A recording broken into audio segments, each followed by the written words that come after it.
am ready. GMA Weather, serbisyong totoo ng GMA News. Good morning, Rhea, at good morning mga kapuso. May binabantayan po tayong isang low pressure area na nasa loob na ng Philippine Area of Responsibility. Huli itong namantalang pag-asa sa layong 605 kilometers sa may silangan ng Surigao City. At base sa datos ng The Weather Company, hindi naman po magiging isang bagyo itong binabantayan nating low pressure area. Dito nga sa wind map, posibleng mawala siya pagtama niya dito sa may Visayas, Mindanao. Pero yung ating hanging amihan, yan po ang inaasahan nating lalakas sa mga susunod na araw. So yung nakikita nyo mga kulay green arrows na yan, yan po yung malakas na hanging amihan. Sa ngayon, yung low pressure area nagpapaulan po dito sa ilang bahagi ng Visayas, lalong-lalo na dito sa may eastern section. Asahan ay mga pagulan dyan. At dito sa, o base sa datos ng pag-asa, mayroon pong nararanasan niyang thunderstorm dito sa ilang bahagi ng probinsya ng Bohol mula pa kaninang madaling araw yan. At inaasahan na magtatagal po yan hanggang sa susunod na ilang oras. Sa Luzon naman, asahan ng mga pagulan dito sa ilang bahagi ng Bicol Region, lalo na dyan sa may probinsya ng Camarines Norte at sa ilang bahagi ng Calabarzon, probinsya ng Quezon, dito rin sa may Mimaropa, asahan po yung mga pagulan. Sa Metro Manila, mananatiling mababa ang tsansa ng ulan, maghapon yan. At yung ating init factor, medyo hindi na pumaalinsangan mga kapuso. 32 degrees Celsius ang inaasahan nating papalo yung init factor. Posible rin ang mahinang pagulan sa ilang bahagi ng Mindanao. Thunderstorm po yan dito sa may Caraga Region, Surigao, dyan sa may Butuan, hanggang sa ilang bahagi ng Northern Mindanao. Asahan pa rin po yung mga thunderstorm ngayong araw na ito. Yan ang latest mula sa GMA Weather. Ako po si Nathaniel Cruz. Magplano para sigurado, I am ready. Serbisyong totoo ng GMA News. Maraming salamat, Mang Tani. Kanina po nakapareham natin si Senador Antonio Trillanes report kaugnay ng pag-atras ni Vice President Jejomar Binay sa kanilang debate. At para man po sa kampo ni Vice President, makakusap natin si Una, Interim President at Navotas City Representative Toby Tiangco. Good morning po, Congressman. Yes, good morning, Igan. Good morning, Rhea. Good morning, Kay Susan po, kasama namin. Ayan. Yes. Ano po ang naging deciding factor dito? Sinasabi na naging karuwagan, ano? Sinasabi kanina ni Senador Trillanes sa kampo po na ni Vice President Binay, Congressman. Okay, number one, yung sinasabing karuwagan. Kami ho ay, ang gusto ko ni BP Binay ay makatulong ho sa ating mga kababayan kaya siya tatakbo ng presidente, no? Hindi naman ho, siguro patapangan yung pagtakbo ng presidente. Ang kailangan ho sa pagtakbo ng presidente ay yung may tunay na puso sa damdamin at may eksperyensya at may nakita ng nagawa para sa ating mahirap na kababayan. No? Number two, kahit ako ho ay nagulat, even, alam niyo naman, ako ang isa siguro sa pinaka-vocal na nagsasabi na hindi dapat siya makipag-debate kay Senator Trillanes. Ako'y nagulat na biglang sunod-sunod ang tawag ng media at about 10 a.m. yesterday, no? Dahil ang nangyari ho niya, no, Lunes ng tanghali, ako ay nag-request ng meeting linggo pa lang kay BP Binay para sa Lunes ng tanghali. No? At ang meeting na yon, specific, isa lang ang pag-uusapan. No? Susubukan ko ulit na kausapin si BP Binay na huwag na ituloy yung debate. No? So may mga kasamahan ho kami doon, yung mga tutol ho doon sa pagdebate, nahandun ho kami. Ngunit very firm ho si BP Binay doon. Sabi niya, hindi, itutuloy na natin yung debate niyan. Ang sabi niya, masyado na ako nasasaktan. Hindi, bakit naman ayaw, addressing us, no, mga kasama niya, masyado na ako nasasaktan sa mga paratang. Puro naman hindi totoo yan. Bakit ba ayaw niyo akong pasagutin sa kahit anong venue? Sa kahit saan, sinasabi niyo, wag pong sagutin. Kailangan naman i-depensa ko na yung sarili ko tsaka yung pamilya ko dahil masyado na kami sinisira dito. So he was very emotional during the 12 noon meeting on Monday. So sabi niya, tuloy na lang natin. Tapos ang sabi niya, bukas mag-meeting tayo pagkatapos ng lunch ko dahil birthday ko, which was supposed to be yesterday, Tuesday. At pag-usapan na natin kung ano yung pagdidebatihan. Dahil kami yung nahandun, hindi naman kami humaharap dun sa KBP. So ang nangyari, tinawagan niya yung mga kasamahan namin na humaharap sa KBP o magkita tayo ng Tuesday dyan. At pag-usapan na natin yung debate niya. Pero pabayaan niya ako dahil masakit nitong nangyayari sa akin na hindi niyo pinapayagan. Kumbaga, sinusuntok ako, hindi niyo naman ako pinapayagang sumuntok pabalik. Awat ng awat kayo. Opo. So, 9:30 Monday, magkausap ulit kami. No signs na hindi matutuloy. No? Tapos biglang kahapon, 10 o'clock, tinatawagan na ako ng lahat ng mga stasyon. Tinatanong ko, bakit daw nag-back out? So, ang sagot ko, hindi ko pa alam ang dahilan, pero ako'y natutuwa at hindi na matutuloy. Anyway, pagdating ko ng Coconut Palace ng 1 Sa tingin nyo walang epekto to sa kanyang ambisyon na maging Pangulo? Ako, sa tingin ko, wala. Ang tingin ko kasi, ito lagi yung ito naman yung laging dahilan kung bakit ayoko siyang nakikipag-debate, ayoko siyang sumasagot sa mga issues. Kahit nga doon sa mga ambush interview ng media, pinapakiusapan ko si BP Binay. Sinasabi ko, sir, baka naman pwede pag na-interview kayo, sabihin niyo lang doon sa nag-interview. Salamat sa pagkakataon na binibigay niyo sa akin para sumagot. Pero ako ho ay naririto sa lugar na to at sabihin niya yung ginagawa niyang trabaho. Okay. Dahil si BP Binay ho ay binoto ng mga tao para magserbisyo para sa kanila. No? So, mas gusto nilang nakikita si BP Binay na ginagawa yung trabaho doon sa pabahay at sa pagtulong doon sa OFW. Okay. Hindi naman siya binoto para i-depensa yung sarili niya. So, sa tingin ko, walang mawawalang boto doon sa hindi niya pagpunta doon. At yun nga ang gusto ng mga kalaban niya. Gusto, batuhin siya ng putik, sumagot siya ng sumagot, para ang impresyon na mananatili sa isipan ng tao ay hindi isang vice-presidente na pumupunta sa mga proyekto ng pabahay, hindi isang vice-presidente na tumutulong sa OFW. Ang gusto na manatiling impresyon ay isang vice-presidente na dinidepensa yung sarili niya. Sa tingin niyo ba ho, merong boboto dahil nadepensahan mo na mabuti ang sarili mo? Wala ho.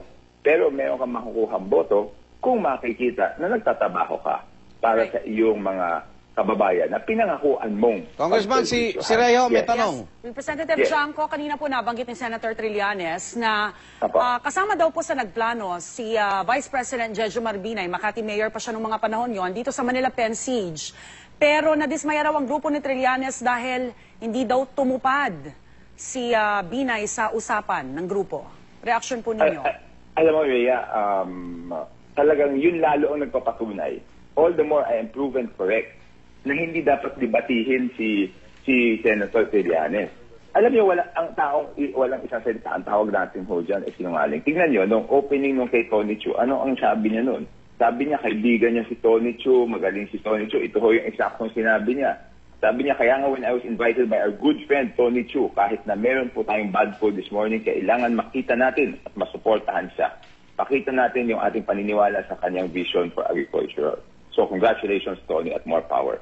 So ibig sabihin nung sa Agresta opening, magaling si Tony Chu. Tapos ngayon, dami ni Binay. Tapos tinakot pa niya na sinasabi niya, pag hindi mo linaglag si Binay, ay papahirapan ka namin. Oh, anong klaseng tao yun? Bakit ka makikipag-debate? Ngayon, balik ko tayo doon sa sinasabing rebellion, no?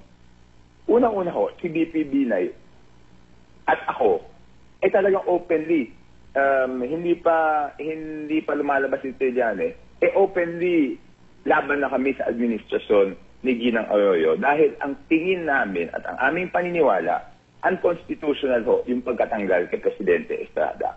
Okay. At sinasabi namin, dapat si Presidente Estrada pa rin ang presidente dahil unconstitutional yan. So number 1 ho yan. Number 2, si BP Binay ho ay isang abogado. Hindi ho siya sasama sa kahit anong bagay na magsasaligang batas.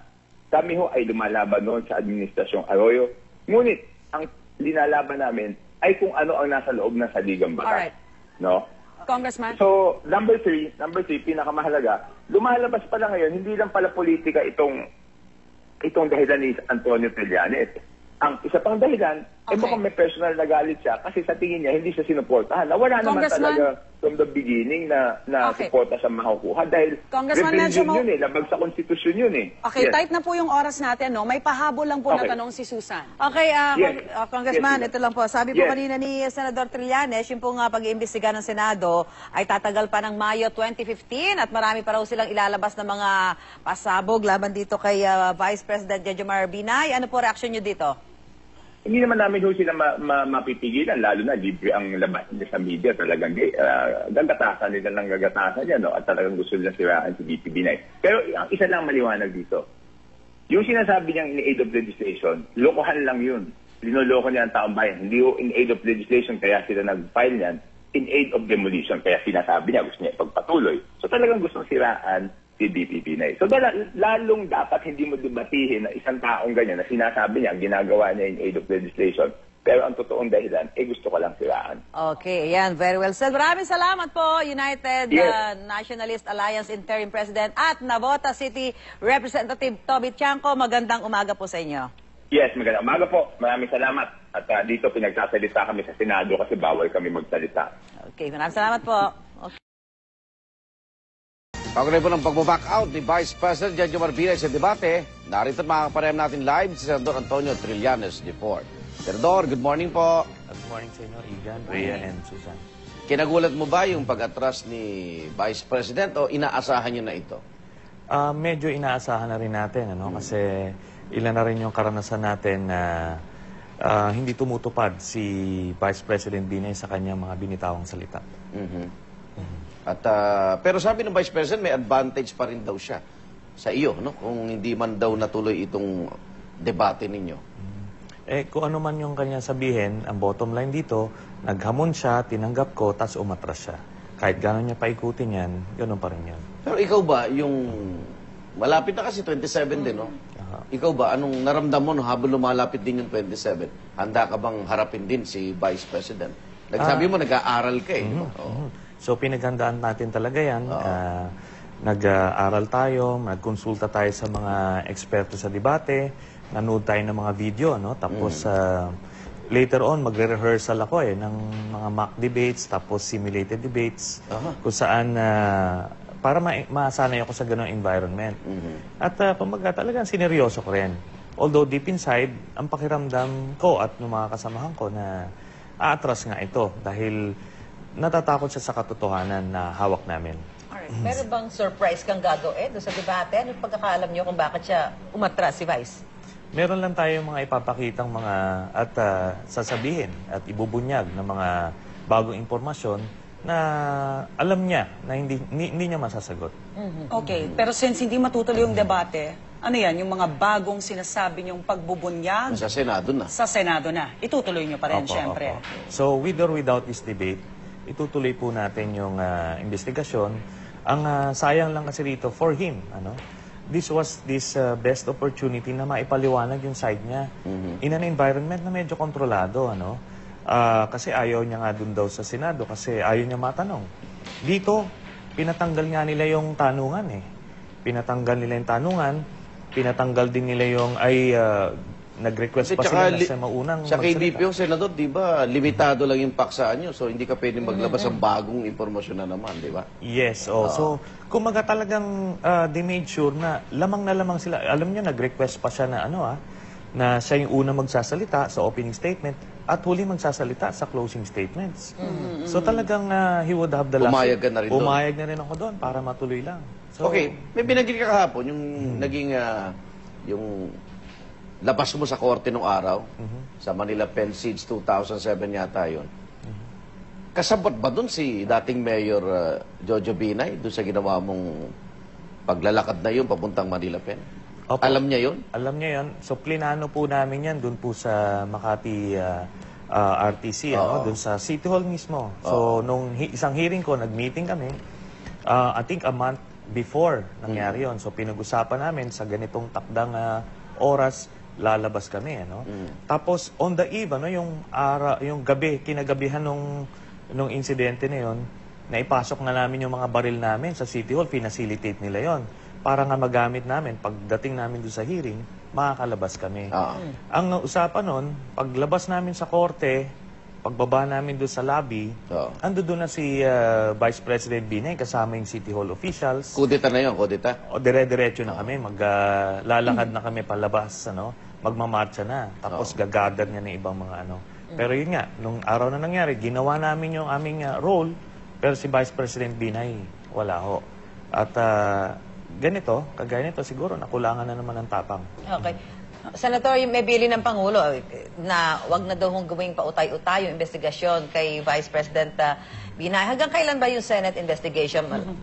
Okay, ililiwanagin natin, hindi naman po ito pautay-utay, Lahat ng ebidensya, ukol doon sa Makati Parking Building, nasa Ombudsman na po at sa DOJ. Hindi lang kasi na-impormahan siyempre yung Presidente about the status. Ito pong inimbisigahan natin ngayon mga bagong building. So ngayon pa lang natin ginagather yung mga Wala sa dokumento. ombudsman pa yon. Wala pa yon. So aabot pa ho siguro mga April or May next year. May? Next year. Next year? Akala ko May 2016. Mga 2015 lang. At asa talagang yun? Parang mabilis na yun, yung ganun tansya nyo. Oo, dahil hindi naman natin kayang ipagkasahin kasi we only have a couple of hours kada hearing.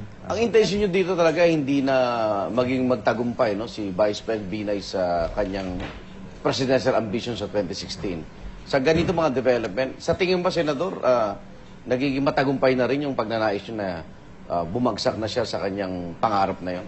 Sa akin, ang aking objective na at this point is to make sure na makulong po si Vice President Binay. Dahil bilyon-bilyon po ang ninakaw nito. Nagpapanggap siya na makimahirap siya. Pero yung pala, sa bawat pisong ibinibigay niya sa mga mahihirap sa Makati, bilyon-bilyon yung nilalagay niya sa bulsa niya. And you mentioned marami pa kayong bala, marami pa kayong pasasabugin sa Senado. Are we talking about another overpriced ba yan? O medyo iba? Just, Rhea, give kasi us... marami pang building sa Makati. Meron pong Ganun uli. Meron hong 5 building pa na overpriced. Tapos may iba't ibang uri pa ng corruption na lalabas tayo sa mga hearings. Hanggang next year. Naabangan namin sa mga susunod na pagdinig ng Senado. Maraming salamat po sa oras na pinagkaloob niyo, Senador Antonio Trillanes Report. Mamaya, makapanayan po natin si United Nationalist Alliance Interim President at Davao City Representative Toby Chanco para naman po sa panig ni Vice President Jejomar Binay. Samantala, sa ibang balita mula sa Beijing, China, na nawagan si Paulo Aquino sa Senado na wag na sanang patagalin pa ang investigasyon kay Vice President Jejomar Binay. Pero nilinaw ng Pangulo na hindi niya pinapatigil ang investigasyon. Pinapabilis lamang daw niya ang paglabas ng ebidensya kung meron man na sa gayon makagawa ng ibang trabaho ang Senado. Narito ang report ni Cara David. Kung si Pangulong Aquino ang tatanungin, nais niya sanang ilabas na ng Senado ang lahat ng ebidensya nito tungkol kay Vice President Jejomar Binay para matapos at makumpleto na ang investigasyon. Naiinip na rin kasi si Pinoy sa pautay-utay na paglalabas ng mga aligasyon laban sa pangalawang Pangulo. I would have to respect the whole equal branch. But at the same time, the request is, does it have to be in dribs and drabs? Can we not have the whole list? Is the proof really, particularly, is the proof really there? Is it substantial proof? Meron siyang preba, meron akusasyon, minsanan, di ba? Lumabas yung totoo, no? Kasuhan yung dapat kasuhan, i-absuelto yung wala. Tapos, balik tayo sa lahat na kailangan gawin. Sinabi ito ni Pinoy matapos siyang tanungin tungkol sa pagtawag niya kamakailan kay Senate President Franklin Drilon. Ipinakiusap daw kasi sa kanya ni Vice President Binay na hilingin kay Drilon na ipatigil ng investigasyon. Pero ayon sa Pangulo, hindi niya nais ipatigil ang investigasyon. Ang nais lang niya, makumpleto na ito agad para makatuon ng muli ang Senado sa mga iba pa nitong gawain. May balance in politics sa kay responsibilities natin dito. And I'd like to think that we have responsible members in the Senate who are attending to the other functions besides this. So, kumbaga, mas maganda kung makonclude as early as possible. Yung para every question that there is, you need one the answer as soon as possible. Sa kanyang huling araw sa Beijing, China para sa APEC Economic Leaders Meeting, sinabi ng Pangulo na nagkaroon sila ng pagkakataon ni Chinese President Xi Jinping na makapag-usap ng sandali. Pagkatapos ng APEC Leaders Meeting at tree planting ceremony, sinabi raw sa kanya ni President Xi na kinikilala nito ang mahabang relasyon sa kasaysayan ng Pilipinas at China at sana raw makapag-usap silang muli para makahanap ng paraan para maayos ang sigalot sa South China Sea. Ikinatuwa ni Pangulong Aquino ang pahayag na ito ng Pangulo ng China. Mainam raw na bukas ng muli sa pakikipag-usap ang China, pero hindi raw ibig sabihin nito na ititigil na ng Pilipinas ang ating pagdulog sa United Nations Arbitration Panel. Susubukan daw nila ang lahat ng estratehiya para makahanap ng mapayapang solusyon sa problema sa West Philippine Sea. Mula dito sa Beijing, China, Cara David, GMA News. Magandang umaga mga kapuso. Nagpapasalamat po ang pamilya ng 8 taong gulang na batang umano'y hinalay bago pinatay sa Biñan, Laguna. Sa agarang pagkakaaresta ng suspect, napag-alamang muntik na palang mabiktima rin ng suspect ang kapatid ng biktima. May live report si Von Aquino. Von. Yes, Rhea, kasong murder nga ang planong isampa laban sa suspect sa pagpatay sa isang 8 taong gulang na batang babae dito sa Biñan, Laguna. Iniimbestigahan naman ng mga pulis kung may mga kasabwat ang suspect.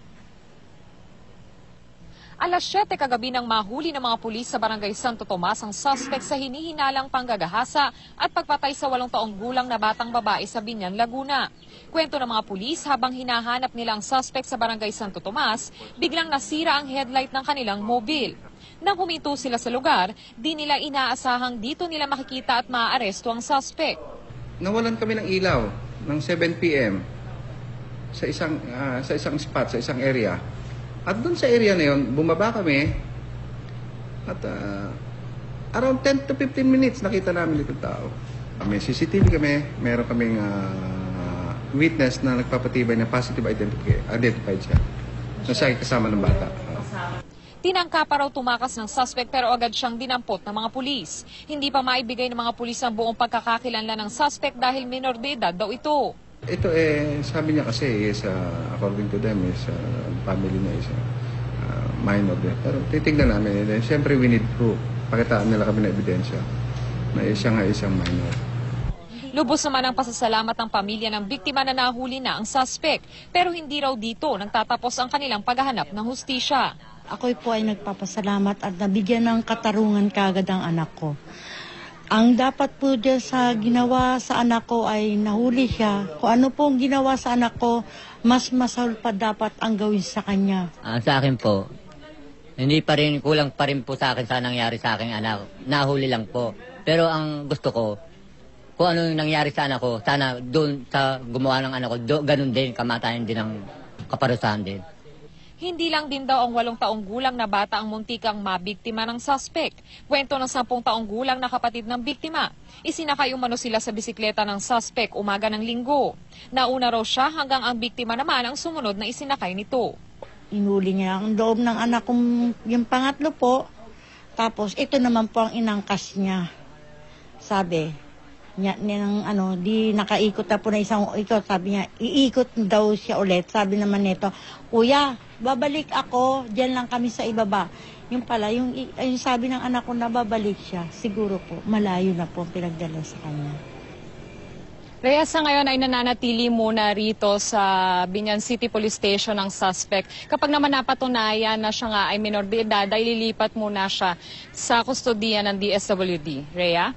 Maraming salamat, Von Aquino. Dagdag singil sa toll ang posibleng sumalubong sa mga motoristang magsisiuwi sa probinsya at babalik sa Maynila sa pagpasok ng bagong taon. At kasunod nito, posible raw na tumaas din ang pamasahe sa mga sasakyan na dumaraan sa mga expressway. Mula sa NLEX, may live report si Haji Rieta. Haji. Yes, Susan, kaya ngayon pa lang yung mga motorista ay dapat ihanda na itong kanilang mga bulsa dahil iba't ibang pamunuan nga ng expressway ay naghain na ng petisyon sa Toll Regulatory Board na dagdag singil sa toll fee. Kung papayagan ng petisyon para sa dagdag singil ng mga pamunuan ng NLEX, SLEX, Cavitex at Star Toll, posibleng sa January 1 sa susunod na taon ito magsisimula. Git nila 4 na taon nang nakakalipas noong huling magpatupad ng dagdag singil sa mga expressway. 15% dagdag singil ang hiling ng Manila North Tollways Corporation para sa NLEX. Ang patong sa kasalukuyang singil depende sa klase ng sasakyan at layo ng biyahe. Halimbawa mula sa Balintawak o Mindanao Avenue hanggang sa Marilao, sa Class 1 vehicles, mula 45 pesos, nais nilang maging 52 pesos. Ang Class 2 naman na kasalukuyang 114 pesos, gustong itaas sa 131 pesos. Habang ang 136 pesos para sa Class 3 vehicles, gusto ng MNTC na itaas sa 157 pesos. At kapag natuloy ang dagdag singil sa toll, di malayong susunod naman ang pagtaas ng pamasahe sa pampublikong sasakyan na dumadaan sa mga expressway. Malaking bagay din yun kasi araw-araw kami bumibiyahe. Kahit pa paano, mababawasan din yung kita din namin, apektado pa rin doon. Bagamat di pa na ipapatupad, ang ilang pasahero alam nang sa kanila magdodomino ang epekto noon kung sakali. Sigurado raw tatamaan ang kanilang budget. Hindi na rin siguro dapat itaas yung pagtataas ng toll fee kasi nababawasan din ang pasahero po namin. Kasi minsan po yung aming mga pasahero ang nagbabayad ng toll fee. Mababawasan po yung aming budget tungkol doon sa ganun kasi nakapix na po yung budget namin para sa ganun. Pagkatapos pag uuwi po kung saan po kami uuwi, mababawasan talaga.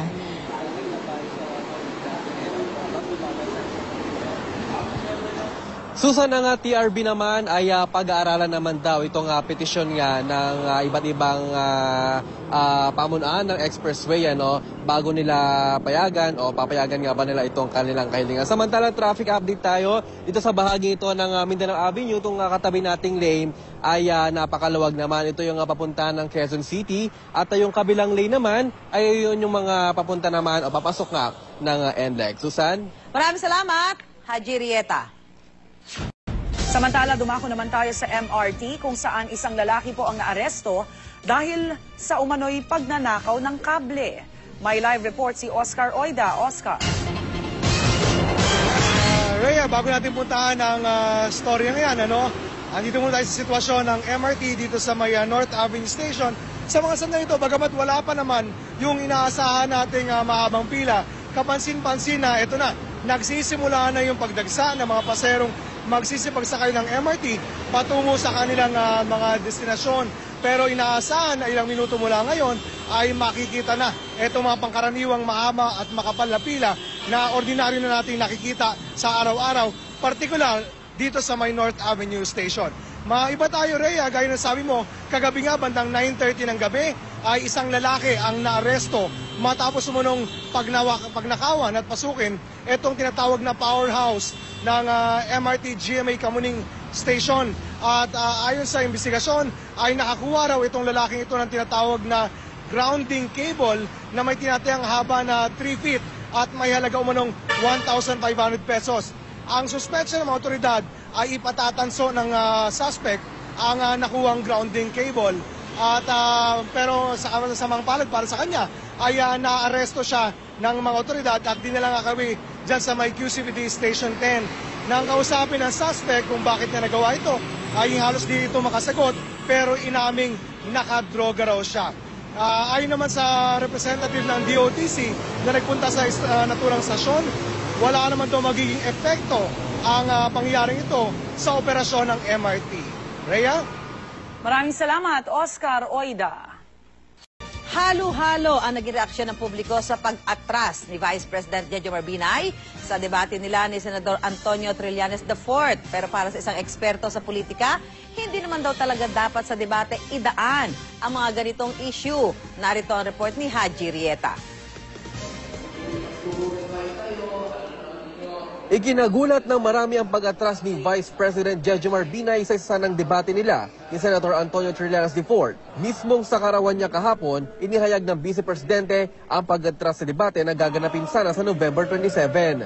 Bigla-bigla raw kasing ang daming satsat ni Trillanes. Para sa political analyst sa Simon Casiple, hindi naman daw masama kung umatras ang Vice Presidente. May tamang ahensya rin daw na dapat humawak sa ganitong usapin. Kung issue, saturated na public. Kung meron mang hahabulin dito, iba na sigurong issue, ibang forum. So you would expect posible yung ombudsman be a submission na ng evidence. Para sa ilan, tila maling hakbang daw ang pag-atras habang nasa kainitan ng laban. May nagsasabi namang tama lang umatras dahil wala namang mapapala sa debate. For me, dapat umattend din siya para mapatunayan niya na walang tinatagong sikreto yung building na yun. Hindi naman porket umatras ka, it means guilty ka na. Tsaka mas marami problema yung bansang Pilipinas ay nasa Vice President. Kailangan niya mag-focus doon kasi sa mga ganitong issues. Kung talagang wala siyang tinatago, siguro pwede naman niyang i-resume o kaya kung hindi man debate, may ibang paraan para makita yung transparency na inosente siya, parang gano'n. Wala siyang kinalaman sa mga yan. Para sa unang balita, Haji Rieta, reporting. Ang Divisoria sa Maynila, ang takbuhan ng mga mamimiling naghahanap ng murang regalo tuwing Pasko. At para mapadali ang inyong shopping, ihahatid namin ang lokasyon ng iba't ibang bilihin. Narito po ang report. Sa tuwing palapit na ang Kapaskuhan, madalas na dayuhan ng Divisoria para makapag-shopping. Bawat kali ng Divisoria may produktong bidang-bida. Yan ang ihirit natin ngayon sa ating Christmas shopping guide. Para sa mga magde-decorate pa lang, magandang sadyain ang M. De Santos Street na nasa pagitan ng Ilaya at Tabora Streets. Bubungat sa inyo dito ang nagagandahan mga Christmas decor. Kung hanap mo naman ng mga bagong damit para sa pamilya sa darating na Pasko, bakit hindi nyo subukang mamili sa Claro M. Recto Avenue? Main road ito sa area ng Divisoria. Ito ang kalye kung saan halos lahat ng ibang kalsada ay konektado. Sandamakmak na ready-to-wear clothes na pang baby hanggang pang adult na nagkakahalaga mula 75 to 300 pesos ang makikita dito. Caps at bags na pwede pang regalo, meron din dito. Dayuhin din ang Juan Luna Street. Ito na marahil ang t-shirt capital ng Divisoria sa dami ng t-shirt shops dito. Major road ito sa area ng Divisoria kung saan ang stretch ng mga tindahan ay mula Claro M. Recto hanggang Santa Elena Street. Bukod sa mga t-shirts, makakabili ka rin dito ng iba't ibang footwear. Sugod na sa Ilaya Street kung trip mo namang ayusin at pagandahin ang inyong bahay bago sumapit ang Pasko. Mga sandamakmak na tela, kortina, punda ng unan, at table runners sa makikita dito. Meron din mga stuffed toy na swak pang regalo. Dito ka na pumunta, Pakyawan, mas okay. O ano pang inintay niyo mga kapuso? Basta sulit shopping ngayon na lalapit na Kapaskuhan, aba sa Divisoria na yan. Pasintabi po, isa umunong ulo ng tao ang nakita ng mga mangingisda sa loob ng tiyan nang nahuli nilang pating sa karagatan sa pagitan ng Camiguin at Bohol. Laking gulat daw nila nang makita ang umunoy ulo na nasa state of decomposition na. Agad din nilang itinapon ang katawan ng pating sa dagat. Tinatayang tumitibang ng 300 kilo ang tiger shark. Wala na raw igaganda pa ang kondisyon ni Manny Pacquiao kaya mas maagang training na lang ang kailangan niyang pagdaanan para sa nalalapit nilang laban ni Chris Algieri. Kahapon, tig-4 na round na lang ng sparring laban sa dalawang dayuhang boksingero ang ginawa ni Pacman. Pagkatapos ay sumabak sa iba pang gym training si Manny. Ang importante raw ngayon ay mapanatili niya ang mabuting kondisyon. Ingat din si Manny na huwag ma-overtrain, lalo pat mahigit 1 linggo na lang bago ang laban nila ni Algieri sa Macau. Nako, patuloy po ang pagbuti ng kalagayan ng hero dog na si Diego. Si Diego ang K9 bomb sniffing dog na kasamang rumisponde sa naganap na pagsabog sa Zamboanga, Kamakailan. Pamumula ng mata at anemia ang natamo ng aso dahil sa pagsabog at pinagpapahinga ng 3 linggo. Malaki ang pasasalamat ng mga otoridad sa 3-year-old Belgian Malinois. Posibleng mas malaking pinsala raw ang natamo ng responders kung hindi agad na-detect ng aso ang bomba. Kasama ni Diego ang kanyang handler na si PO2 Franklin Ined na nagpapagaling din mula sa pagsabog ng bomba noong linggo.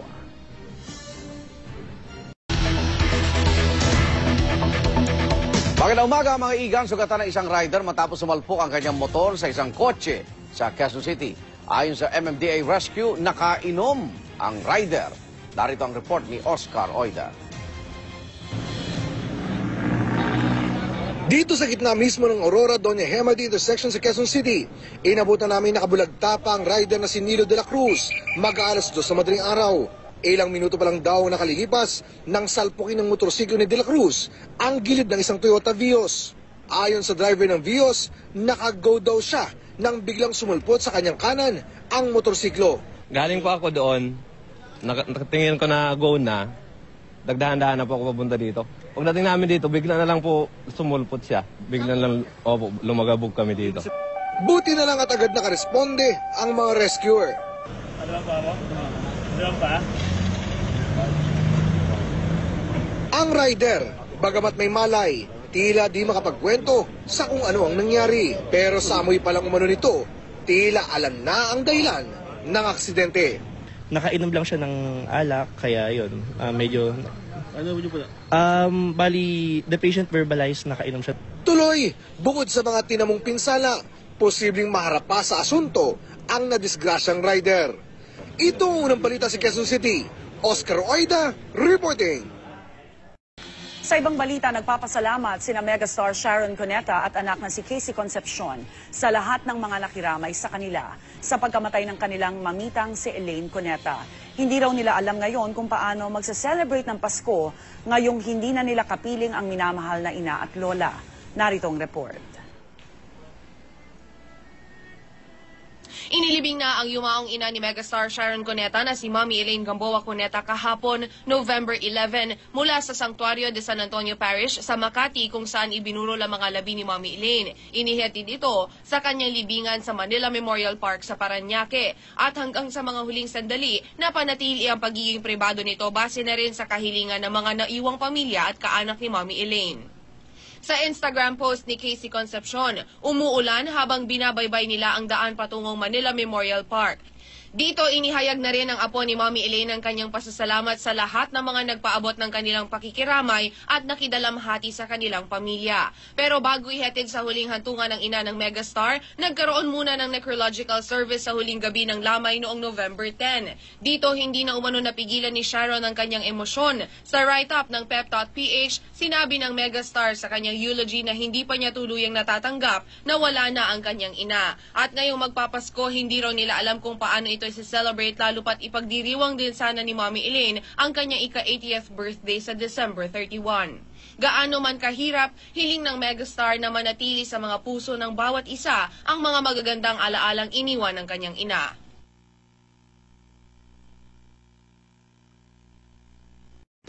Samantala, insidente po ng rape ang tinutukan pa rin ngayon sa EDSA Magallanes sa Makati. Kung paano sinasagawa ang krimen at kung makakaiwas ang mga kababaihang biktima. Alamin po natin mula kay Connie Sison. Connie? Yes, Igan, nakakapagtaka talaga kung paano na isa sa katuparan ng mga masasamang loob ang kanilang hangarin na mag-abduct, no, at mang-rape dito sa very busy area ng EDSA Magallanes. Ano? 3 insidente na nga ho ang nagkaroon nga dito naman kamakailan, ano, kung saan may mga sinasabing 3 kababaihan na sa magkakahiwalay na insidente ay kinidnap at pisapilitang inilagay nga sa kanilang sasakyan at hinalay at pagkatapos ay iniwan sa isang liblib na lugar. At ito ay naganap ho ng may liwanag pa, kung kaya ang ibig sabihin lamang nito ay talagang wala hong pinipiling oras itong mga salarin nito. Kaya naman, bagamat hindi ho natin mapag-uusapan ang detalye ng kaso dahil under investigation and we respect that, ayon na rin po sa hiling ng kapulisan, ay hindi ho natin didetalye yung mga ginagawa nilang investigation ngayon. Ano? Ngayon po naman ay kasama natin si Police Superintendent Jenny Tecson, ang spokesperson ng Makati Police District o Southern Police District. Kaya ngayon pong araw na ito, kakausapin lang natin siya, no, para mabigyan tayo ng tips kung paano makakaiwas ang mga kababaihan sa ganitong klase ng mga insidente. Magandang umaga po sa inyo. Magandang umaga po, ma'am, at sa ating mga tagapakinig din po ng programang ito, lalong-lalo na po sa mga nanonood po. Ano ho ang kailangang unang-unang maisaisip po ng mga babae, no? Particular, hindi lang ho dito sa area na ito, marami naman talagang krimen kung saan nagaganap. Pero particularly dito po sa may EDSA Magallanes, kung saan meron na hong 3 kaso na itong abduction at rape. Yes, ma'am. Unang-una po ay dapat tayo ay mag-ingat, tayo mga kababayan, lalong-lalo na po dahil nga po dito ng sabing insidente. Para po makaiwas dyan, hanggat maaari, iwasan po nating maglakad na mag-isa sa mga lugar na madidilim po. Kung hindi po maiwasan na tayo ay mag-isang maglakad, ay tignan natin kung sino yung mga nasa paligid po natin. Maging alerto, alisto. Yes, ma'am, opo, maging alerto po tayo, maging mapagmatsyag po tayo. Hindi lang po yung basta naglalakad lang po tayo. Ano po. At kung nakita naman po natin na may sumusunod po sa atin, tignan din natin kung may mga security guards sa tabi natin at pwede nating ipag-alam sa kanila na may suspetsosong tao or sakyan na sumusunod po sa atin. Kanina ho, naririto na kami ng madaling araw pa lang. Pero ang sabi ho ng MMDA, magpapadagdag daw sila ng pulis, mga tauhan din nila at syempre ng CCTV. Ano ho ang update natin sa parte naman ho ng Southern Police District on this? Sa atin naman po, ma'am, ay may nilalagay naman po tayong mga kapulisan po natin dito sa mga matataong lugar po. Hindi lang po dito sa mga babaan or sakayan ng mga tao, kundi doon sa mga places of convergence po upang kung may mga gusto po silang idulog, may mga reklamo po, ay nandiyan po yung ating mga kapulisan, ma'am. confirm ko lang po, alam ko hindi ho natin pwedeng pag-usapan yung detalye nitong investigasyon pa. Pero nakuha nyo na ho itong mga CCTV sa area kung saan pag-aaralan ho ninyo itong pangingidnap at sinasabing pangdurukot doon sa mga babaeng na-rape. Gaya po ng sinabi ko po, ma'am, ang kaso pong ito ay under investigation pa po. Yan po yung ating tinitignan po. Pero nakuha nyo na yung mga CCTV sa area? Nag-request na po tayo sa mga establishmento, yung mga dito po sa Karatig lugar, na may mga CCTVs po para po makita natin or ma-view po natin kung may mga ganung pangyari sa nasabing araw na yun po. Nakakapagtaka dahil very busy area po ito, no, ma'am? So good luck po sa investigation ninyo at sana nga ho ay mahuli na yung mga salary na yan. Maraming salamat at magandang umaga po muli. Yan po naman si Colonel Texon ng spokesperson po ng Southern Police District. Samantala, balik muna sa inyo dyan sa studio. Maraming salamat, Connie Season. I am ready. GMA Weather. Serbisyong totoo ng GMA News. Good morning, Rhea, at good morning mga kapuso. May binabantayan po tayong isang low pressure area na nasa loob na ng Philippine Area of Responsibility. Huli itong namantalang pag-asa sa layong 605 kilometers sa may silangan ng Surigao City. At base sa datos ng The Weather Company, hindi naman po magiging isang bagyo itong binabantayan nating low pressure area. Dito nga sa wind map, posibleng mawala siya pagtama niya dito sa may Visayas, Mindanao. Pero yung ating hanging amihan, yan po ang inaasahan nating lalakas sa mga susunod na araw. So yung nakikita nyo mga kulay green arrows na yan, yan po yung malakas na hanging amihan. Sa ngayon, yung low pressure area nagpapaulan po dito sa ilang bahagi ng Visayas, lalong-lalo na dito sa may eastern section. Asahan na yung mga pagulan dyan. At dito sa, base sa datos ng Pag-asa, mayroon pong nararanasan niyang thunderstorm dito sa ilang bahagi ng probinsya ng Bohol mula pa kaninang madaling araw yan. At inaasahan na magtatagal po yan hanggang sa susunod na ilang oras. Sa Luzon naman, asahan ng mga pagulan dito sa ilang bahagi ng Bicol Region, lalo na dyan sa may probinsya ng Camarines Norte at sa ilang bahagi ng Calabarzon, probinsya ng Quezon, dito rin sa may Mimaropa, asahan po yung mga pagulan. Sa Metro Manila, mananatiling mababa ang tsansa ng ulan, maghapon yan.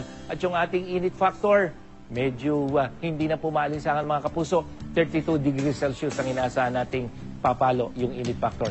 Posible rin ang mahinang pagulan sa ilang bahagi ng Mindanao. Thunderstorm po yan dito sa may Caraga Region, Surigao, dyan sa may Butuan, hanggang sa ilang bahagi ng Northern Mindanao. Asahan pa rin po yung mga thunderstorm ngayong araw na ito. Yan ang latest mula sa GMA Weather. Ako po si Nathaniel Cruz. Magplano para sigurado, I am ready. Serbisyong totoo ng GMA News. Maraming salamat, Mang Tani. Kanina po nakapareham natin si Senador Antonio Trillanes report kaugnay ng pag-atras ni Vice President Jejomar Binay sa kanilang debate. At para man po sa kampo ni Vice President, makakusap natin si Una, Interim President at Nabota City Representative Toby Tiangco. Good morning po, Congressman. Yes, good morning, Igan. Good morning, Rhea. Good morning, Kay Susan po, kasama namin. Ayan. Yes. Ano po ang naging deciding factor dito? Sinasabi na naging karuwagan, ano? Sinasabi kanina ni Senador Trillanes sa kampo po na ni Vice President Binay, Congressman. Okay, number one, yung sinasabing karuwagan. Kami ho ay, ang gusto ko ni VP Binay ay makatulong ho sa ating mga kababayan kaya siya tatakbo ng presidente, no? Hindi naman ho siguro patapangan yung pagtakbo ng presidente. Ang kailangan ho sa pagtakbo ng presidente ay yung may tunay na puso sa damdamin at may eksperyensya at may nakita ng nagawa para sa ating mahirap na kababayan. No? Number two, kahit ako ho ay nagulat, even, alam niyo naman, ako ang isa siguro sa pinaka-vocal na nagsasabi na hindi dapat siya makipag-debate kay Senator Trillanes. Ako'y nagulat na biglang sunod-sunod ang tawag ng media at about 10 a.m. yesterday, no? Dahil ang nangyari ho niya, no, Lunes ng tanghali, ako ay nag-request ng meeting linggo pa lang kay VP Binay para sa Lunes ng tanghali, no? At ang meeting na yon, specific, isa lang ang pag-uusapan, no?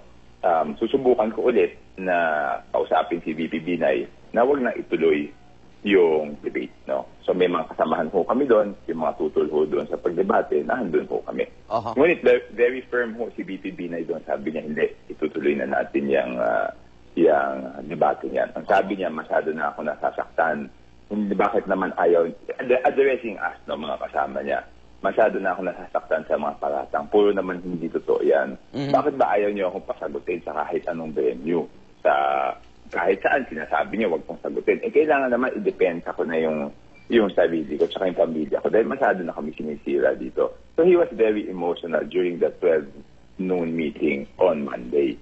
So sabi niya, tuloy na lang natin. Tapos ang sabi niya, bukas mag-meeting tayo pagkatapos ng lunch ko dahil birthday ko, which was supposed to be yesterday, Tuesday. At pag-usapan na natin kung ano yung pagdidebatihan. Dahil kami hong nahandun, hindi naman kami humaharap dun sa KBP. So ang nangyari, tinawagan niya yung mga kasamahan namin na humaharap sa KBP o magkita tayo ng Tuesday dyan. At pag-usapan na natin yung debate niya. Pero pabayaan niya ako dahil masakit nitong nangyayari sa akin na hindi niyo ako pinapayagan. Kumbaga, sinusuntok ako, hindi niyo naman ako pinapayagang sumuntok pabalik. Awat ng awat kayo. Opo. So, 9:30 Monday, magkausap ulit kami. No signs na hindi matutuloy. No? Tapos biglang kahapon, 10 o'clock, tinatawagan na ako ng lahat ng mga stasyon. Tinatanong ko, bakit daw nag-back out? So, ang sagot ko, hindi ko pa alam ang dahilan, pero ako'y natutuwa at hindi na matutuloy. Anyway, pagdating ko ng Coconut Palace ng 1 o'clock. Sa tingin niyo walang epekto to sa kanyang ambisyon na maging Pangulo? Ako, sa tingin ko, wala. Ang tingin ko kasi, ito lagi yung ito naman yung laging dahilan kung bakit ayoko siyang nakikipag-debate, ayoko siyang sumasagot sa mga issues. Kahit nga doon sa mga ambush interview ng media, pinapag-uusapan ko si BP Binay. Sinasabi ko, sir, baka naman pwede pag na-interview kayo, sabihin niyo lang doon sa nag-interview. Salamat sa pagkakataon na binibigay niyo sa akin para sumagot. Pero ako ho ay naririto sa lugar na to at sabihin niya yung ginagawa niyang trabaho. Okay. Dahil si BP Binay ho ay binoto ng mga tao para magserbisyo para sa kanila. No? So, mas gusto nilang nakikita si BP Binay na ginagawa yung trabaho doon sa pabahay at sa pagtulong doon sa OFW. Okay. Hindi naman siya binoto para i-depensa yung sarili niya. So, sa tingin ko, walang mawawalang boto doon sa hindi niya pagpunta doon. At yun nga ang gusto ng mga kalaban niya. Gusto, batuhin siya ng putik, sumagot siya ng sumagot, para ang impresyon na mananatili sa isipan ng tao ay hindi isang vice-presidente na pumupunta sa mga proyekto ng pabahay, hindi isang vice-presidente na tumutulong sa OFW. Ang gusto ng manatiling impresyon ay isang vice-presidente na dinidepensa yung sarili niya. Sa tingin niyo ba ho, meron boboto dahil nadepensahan mo na mabuti ang sarili mo? Wala ho. Pero meron kang makukuhang boto kung makikita na nagtatabaho ka para sa iyong mga kababayan na pinangakuan mong. Congressman, si Rejo, may tanong. Representative Chanco, kanina po nabanggit ni Senator Trillanes na kasama daw po sa nagplano si Vice President Jejo Marbinay, Makati Mayor pa siya noong mga panahon yon, dito sa Manila Pen Siege. Pero nadismaya raw ang grupo ni Trillanes dahil hindi daw tumupad si Binay sa usapan ng grupo. Reaction po ninyo? Alam mo, Rhea, talagang yun lalo ang nagpapatunay. All the more I am proven correct na hindi dapat debatihin si Senator Trillanes. Alam niyo, walang isang salita. Ang tawag natin ho dyan ay sinungaling. Tingnan niyo, nung opening nung kay Tony Chu, ano ang sabi niya nun? Sabi niya, kaibigan niya si Tony Chu, magaling si Tony Chu. Ito ho yung eksaktong sinabi niya. Sabi niya, kaya nga when I was invited by our good friend Tony Chu, kahit na meron po tayong bad food this morning, kailangan makita natin at masuportahan siya. Pakita natin yung ating paniniwala sa kanyang vision for agriculture. So congratulations Tony at more power. So ibig sabihin nung sa Agresta opening, magaling si Tony Chu. Tapos ngayon, dami ni Binay. Tapos tinakot pa niya na sinasabi niya, pag hindi mo linaglag si Binay, ay papahirapan ka namin. Ano klaseng tao yun? Bakit ka makikipag-debate? Ngayon, balik ko tayo dun sa sinasabing rebellion, no? Unang-una ho, si BP Binay at ako, ay talagang openly, hindi pa lumalabas si Trillanes, openly laban na kami sa administrasyon ni Ginang Arroyo dahil ang tingin namin at ang aming paniniwala, unconstitutional ho yung pagkatanggal kay Presidente Estrada. Okay. At sinasabi namin, dapat si Presidente Estrada pa rin ang presidente dahil unconstitutional yan. So number 1 ho yan. Number 2, si BP Binay ho ay isang abogado. Hindi ho siya sasama sa kahit anong bagay na nagsasaligang batas. Kami ho ay lumalaban noon sa Administrasyong Arroyo. Ngunit, ang linalaban namin ay kung ano ang nasa loob ng saligang batas. Alright. No? Congressman? So, number 3, pinakamahalaga, lumalabas pala ngayon, hindi lang pala politika itong dahilan ni Antonio Trillanes.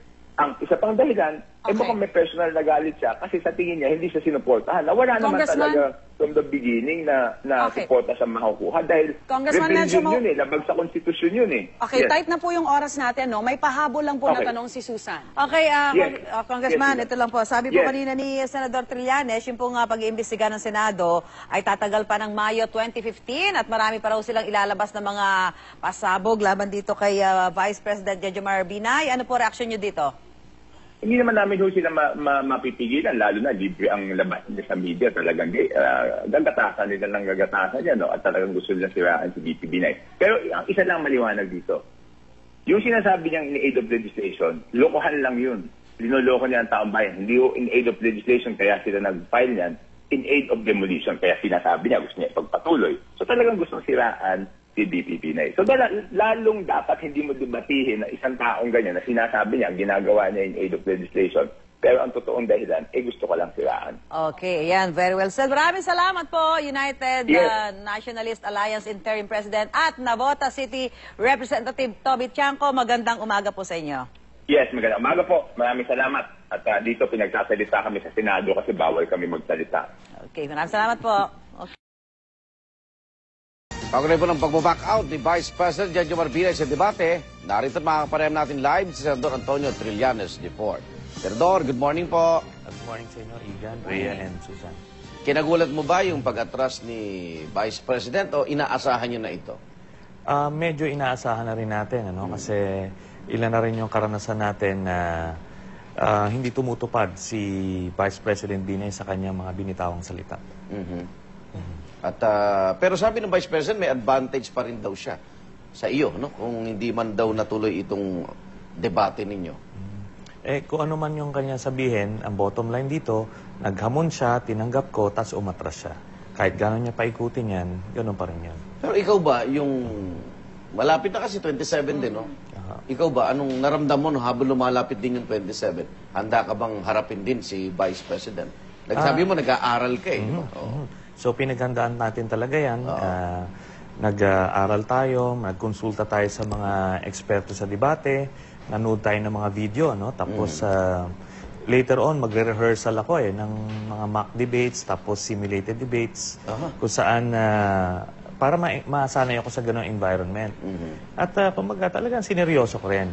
Although deep inside, ang pakiramdam ko at ng mga kasamahan ko na aatras nga ito dahil natatakot siya sa katotohanan na hawak namin. Alright. Meron bang surprise kang gagawin doon sa debate? Ano pagkakaalam niyo kung bakit siya umatras si Vice? Meron lang tayo mga ipapakitang mga at sasabihin at ibubunyag ng mga bagong impormasyon na alam niya na hindi niya masasagot. Okay, pero since hindi matutuloy yung debate, ano yan, yung mga bagong sinasabi niyong pagbubunyag? Sa Senado na. Sa Senado na. Itutuloy niyo pa rin, syempre. So, with or without this debate, itutuloy po natin yung investigasyon. Ang sayang lang kasi dito for him, this was this best opportunity na maipaliwanag yung side niya in an environment na medyo kontrolado, kasi ayaw niya nga dun daw sa Senado kasi ayaw niya matanong. Dito, pinatanggal nga nila yung tanungan Pinatanggal nila yung tanungan, pinatanggal din nila yung nag-request pa sila na sa maunang sa KBP yung Senador, di ba, limitado lang yung paksaan nyo. So, hindi ka pwedeng maglabas ng bagong impormasyon na naman, di ba? Yes. So, kumaga talagang they made sure na lamang sila. Alam niyo, nag-request pa siya na na siya yung una magsasalita sa opening statement at huli magsasalita sa closing statements. So, talagang he would have the last... Pumayag ka na rin doon. Pumayag na rin ako doon para matuloy lang. So, okay. May binanggit ka kahapon, yung naging... yung labas mo sa korte nung araw, sa Manila Pen Siege 2007 yata yun. Kasabot ba dun si dating Mayor Jojo Binay doon sa ginawa mong paglalakad na yun papuntang Manila Pen? Opo. Alam niya yun? Alam niya yun. So, plinano po namin yan doon po sa Makati RTC, doon sa City Hall mismo. So, nung isang hearing ko, nag-meeting kami, I think a month before nangyari yun. So, pinag-usapan namin sa ganitong takdang oras, lalabas kami, Tapos on the eve, yung gabi, kinagabihan nung insidente na yon, naipasok na namin yung mga baril namin sa City Hall, pinacilitate nila yon para nga magamit namin pagdating namin doon sa hearing, makakalabas kami. Ang usapan nun, paglabas namin sa korte, pagbaba namin doon sa lobby, ando doon na si Vice President Binay kasama yung City Hall officials. Kudeta na yun, kudeta? O dire-diretso na kami, maglalakad na kami palabas, magmamarcha na. Tapos gagather niya ng ibang mga ano. Pero yun nga, nung araw na nangyari, ginawa namin yung aming role, pero si Vice President Binay, wala ho. At ganito, kagaya nito, siguro nakulangan na naman ng tapang. Okay. Senator, may bili ng Pangulo na wag na daw hong gawing pautay-utay yung investigasyon kay Vice President Binay. Hanggang kailan ba yung Senate investigation? Okay, ililiwanagin natin, hindi naman po ito pautay-utay. Lahat ng ebidensya ukol doon sa Makati Parking Building nasa Ombudsman na po at sa DOJ. Hindi lang kasi na-impormahan siyempre yung Presidente about the status. Ito pong inimbisigahan natin ngayon, mga bagong building. So ngayon pa lang natin ginagather yung mga Wala sa Ombudsman pa yon. Wala pa yon. So aabot pa ho siguro mga April or May next year. May? Next year? Akala ko May 2016.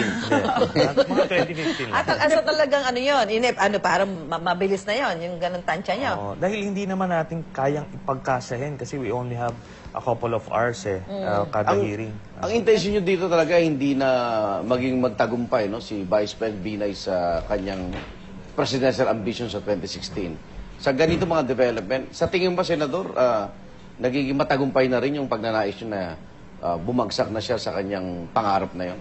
Sa akin, ang aking objective na at this point is to make sure na makulong po si Vice President Binay.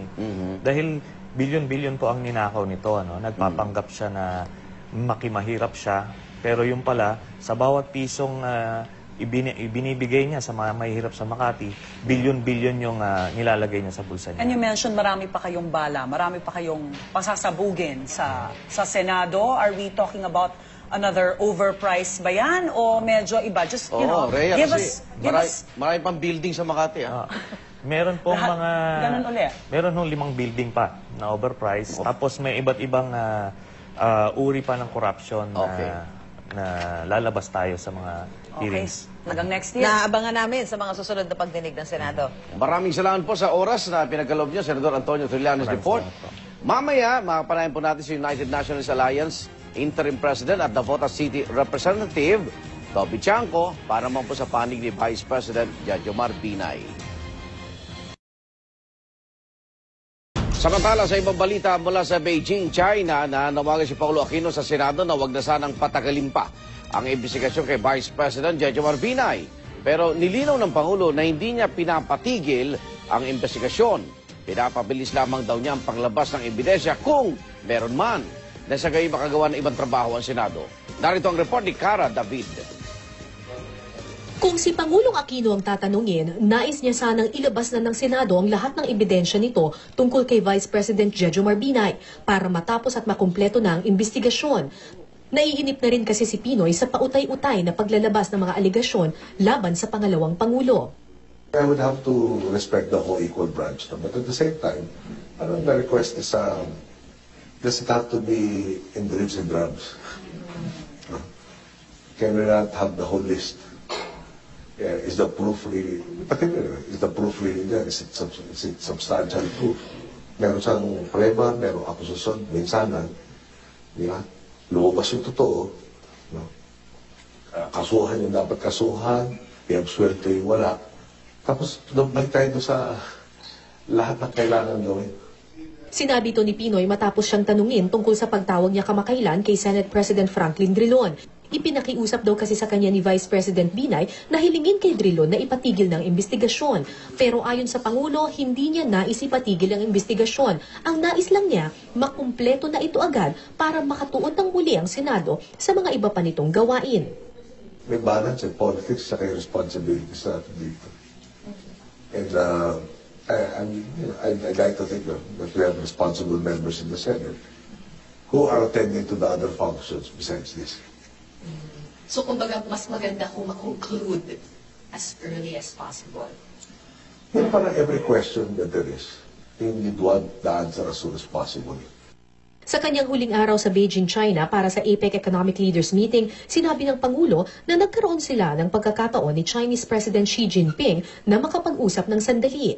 Pagkatapos ng APEC Leaders Meeting at tree planting ceremony, sinabi raw sa kanya ni President Xi na kinikilala nito ang mahabang relasyon sa kasaysayan ng Pilipinas at China at sana raw makapag-usap silang muli para makahanap ng paraan para maayos ang sigalot sa South China Sea. Ikinatuwa ni Pangulong Aquino ang pahayag na ito ng Pangulo ng China. Mainam raw na bukas ng muli sa pakikipag-usap ang China, pero hindi raw ibig sabihin nito na ititigil na ng Pilipinas ang ating pagdulog sa United Nations Arbitration Panel.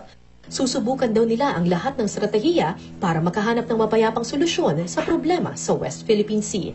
Mula dito sa Beijing, China, Cara David, GMA News.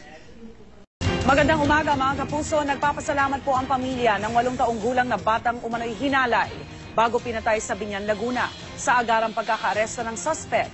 Napag-alamang muntik na palang mabiktima rin ng suspect ang kapatid ng biktima. May live report si Von Aquino. Von.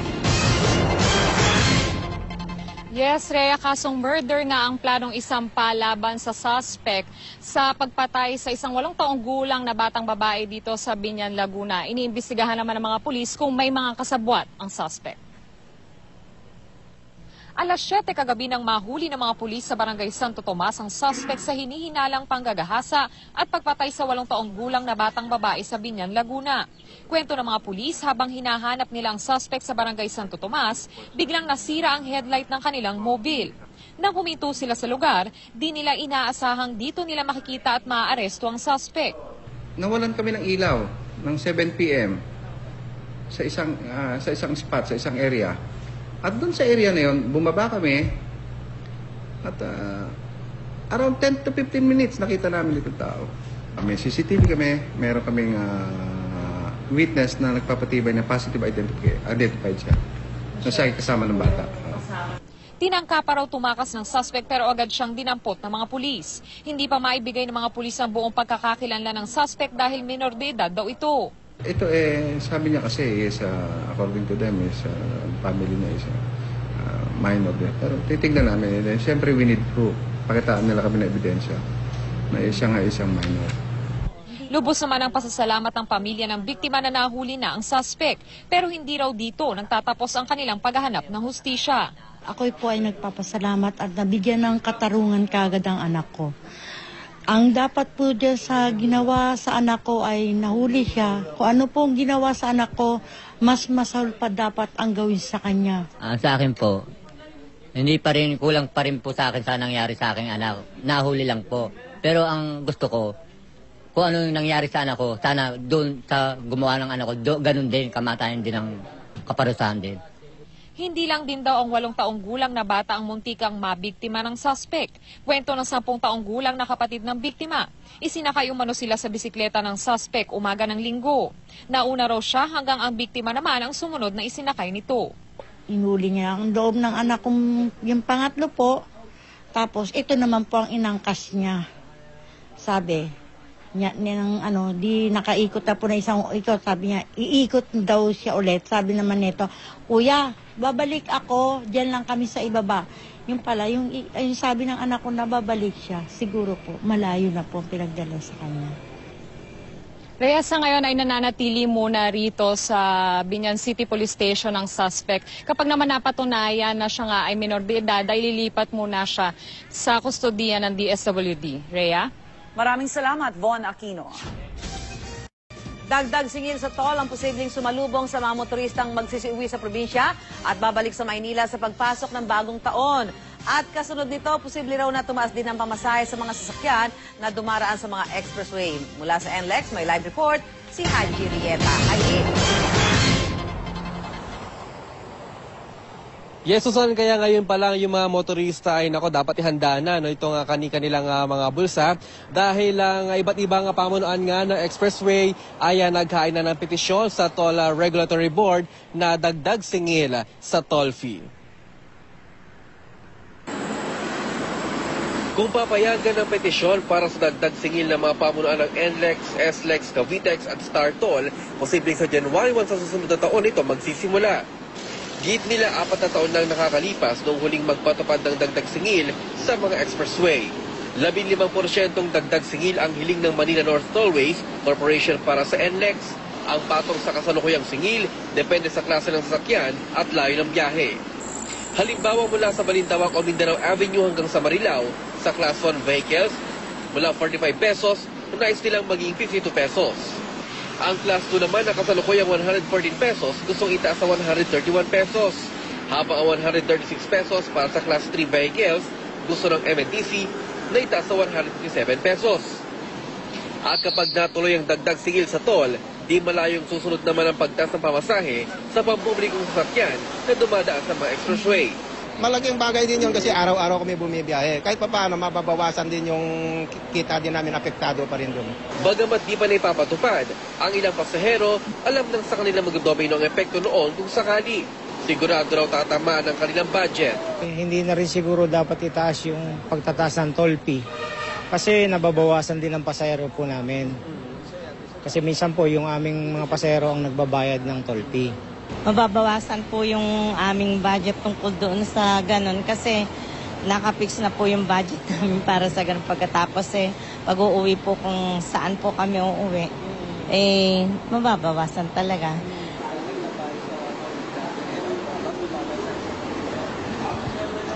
Susan, ng TRB naman ay pag-aaralan naman daw itong petisyon nga ng iba't ibang pamunuan ng expressway bago nila payagan o papayagan nga ba nila itong kanilang kahilingan. Samantalang traffic update tayo dito sa bahagi ito ng Mindanao Avenue, itong katabi nating lane ay napakaluwag naman. Ito yung papunta ng Quezon City at yung kabilang lane naman ay yun yung mga papunta naman o papasok nga ng NLEX. Susan?